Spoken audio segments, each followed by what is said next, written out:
Back on LNMO discussion.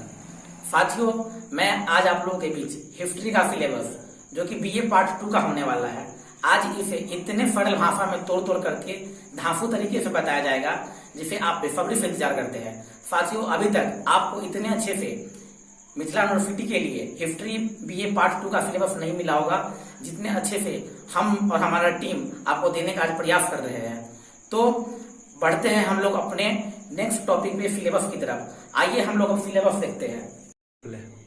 तो अब हम लोग का नेक्स्ट टॉपिक है Lalit Narayan Mithila university subsidiary syllabus of history BA part 2।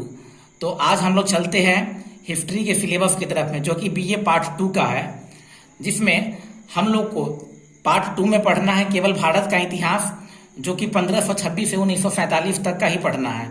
तो हम आज आप लोगों से इसके बारे में इतना तोड़ तोड़ कर बताएंगे कि आपको अच्छे से समझ में आएगा। इसको हम 5 यूनिट में बांटे हैं क्योंकि इसका जो सिलेबस है 5 यूनिट में ही पढ़ना है। तो ठीक है, तो हम आते हैं भारत का इतिहास जो कि है 1526 से 1947 तक, जिसके यूनिट 1 में पढ़ना आपको मुगलों की स्थापना और सुदृढ़ीकरण साम्राज्य। और इस टॉपिक में हमें 4 चीज के बारे में अच्छे से जानकारी होना चाहिए, जिसके पहले में हम आते हैं मुगल साम्राज्य की स्थापना जिसमें बाबर का अहम योगदान था। सेकेंड में हम आते हैं मुगल अफगान संघर्ष जिसमें हुमायूं और शेर शाह का काफी संघर्ष के बीच की कहानी बताई गई है। थर्ड में हम आते हैं अकबर के बारे में।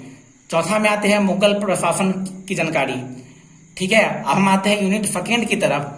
यूनिट सेकेंड में हमको जानना है अकबर के बाद मुगल साम्राज्य जिसमें जहांगीर, शाहजहां, औरंगजेब, मुगल साम्राज्य के पतन का कारण, जिसमें चलिए हम इस सबको टिक कर लेते हैं क्योंकि इन चीजों के बारे में जानना है। जहांगीर, शाहजहां, औरंगजेब, मुगल साम्राज्य के पतन के कारण। अब हम यूनिट 3 की तरफ बढ़ते हैं। यूनिट 3 में हमें जानना है ब्रिटिश शक्ति का उदय और विकास। यह वेरी वेरी इंपॉर्टेंट टॉपिक है। इसके बारे में बहुत अच्छे तरीका से एग्जाम में आता है और इसमें उम्मीद करते हैं इस टॉपिक के बारे में हम आप लोगों से इतने अच्छे शेयर करेंगे कि एक भी क्वेश्चन छूट नहीं पाएगा। जिसके टॉपिक 1 में हम आते हैं बंगाल पर वर्चस्व, जिसमें प्लासी और बक्सर की लड़ाई का जोरदार अध्ययन कराया जाएगा। सेकेंड में हम आते हैं सहायक गठबंधन प्रणाली। थर्ड में हम आते हैं मैसूर मराठा और सिख शक्तियों का अधीनता। चौथा नंबर पर हम आते हैं ब्रिटिश सत्ता का एकत्रीकरण जिसमें वारेन हेस्टिंग्स, कॉर्नवालिस और डलहौजी का अहम रोल था। अब हम लोग आते हैं पेज सेकेंड की तरफ। पेज सेकेंड की यूनिट 4 में हमें पढ़ना है पहलू समाज, अर्थव्यवस्था और संस्कृति। ये भी हमारा वेरी वेरी इंपॉर्टेंट टॉपिक है। इसे भी 5 से 10 नंबर क्वेश्चन प्रत्येक वर्ष आते ही आते हैं। जिसके पहले पॉइंट में हमें पढ़ना है मुगल और औपनिवेशिक काल के दौरान समाज की रूपरेखा। सेकेंड टॉपिक में हमें पढ़ना है मुगल और औपनिवेशिक काल के दौरान अर्थव्यवस्था, जिसका संक्षिप्त सर्वेक्षण हमें जानना है। इसके बाद हमें पढ़ना है 19वीं शताब्दी में सामाजिक धार्मिक आंदोलन। इसके बाद चौथे और लास्ट पॉइंट में हमें आने हैं आधुनिक शिक्षा का विकास।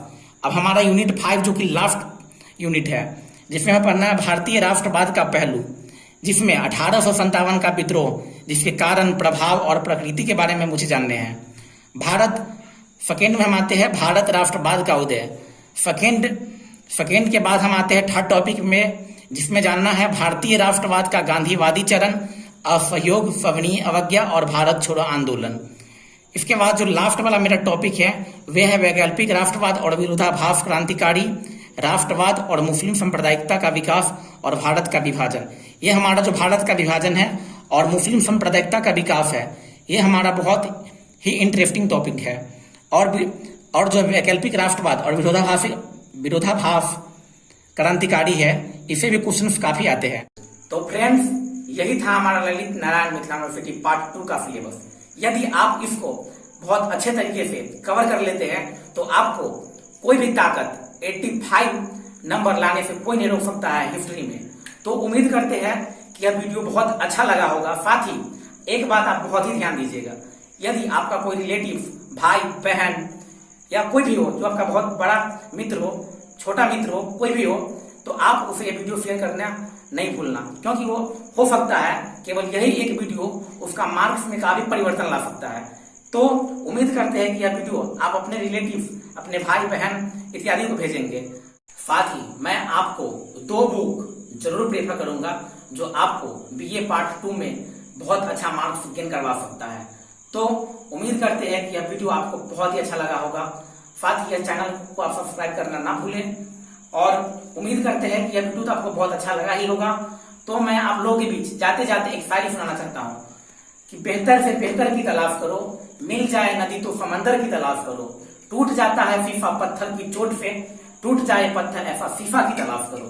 तो साथियों, हम उम्मीद करते हैं कि आपको इसका कोई अच्छा ऑप्शनल मिल रहा होगा जहां से आप अच्छे तरह से तैयारी कर सकते हैं। लेकिन मैं आपके बीच वह बेहतर लाने का प्रयास करूंगा जिसकी आप तमन्ना रखते हैं, इच्छा रखते हैं। तो मिलते हैं नेक्स्ट वीडियो में, तब तक के लिए धन्यवाद।